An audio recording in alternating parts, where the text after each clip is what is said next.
చేయాలంటే వాళ్ళ సహకారం ఉండాలి అని చెప్పి సౌత్ కొరియన్ స్పోర్ట్స్ యూనివర్సిటీతో కూడా ఒక ఒప్పందానికి ఒక అవగాహనకు రావడం జరిగింది.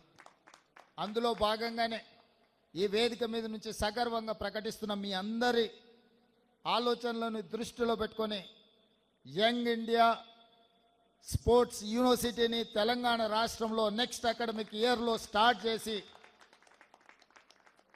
ఈ రాష్ట్రంలో గ్రామీణ ప్రాంతాలలో మారుమూల ప్రాంతాలలో ఉండే క్రీడాకారులను ప్రోత్సహించాలన్న ఆలోచన. అదేవిధంగా నిన్న నేను ఢిల్లీలో స్పోర్ట్స్ మినిస్టర్ని కలవడం జరిగింది. వారికి విజ్ఞప్తి చేసిన రాబోయే ఖేల్ ఇండియా స్పోర్ట్స్ కానీ నేషనల్ ఈవెంట్స్ని తెలంగాణ రాష్ట్రానికి ఇవ్వండి, అద్భుతంగా మేము నిర్వహిస్తాం, మా దగ్గర ఇన్ఫ్రాస్ట్రక్చర్ ఉన్నదని కూడా యూనియన్ మినిస్టర్కి నేను కలిసి రిప్రజెంటేషన్ ఇవ్వడం జరిగింది.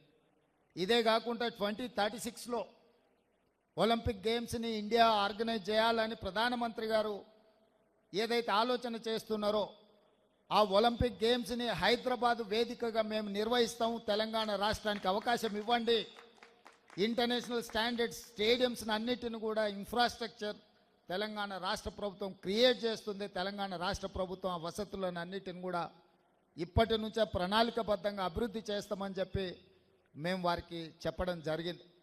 ఈరోజు ఈ ఉన్న స్టేడియంలు అన్నిటిని కూడా పూర్తి స్థాయిలో మన నేషనల్ ఫుట్బాల్ని కూడా ఇక్కడ ఆర్గనైజ్ చేద్దాం అనుకున్నాం. కొంత సమయం సరిపోకపోవడం వల్ల ఫుట్బాల్ ఈవెంట్ని కూడా ఇక్కడ నిర్వహించలేకపోయినాం.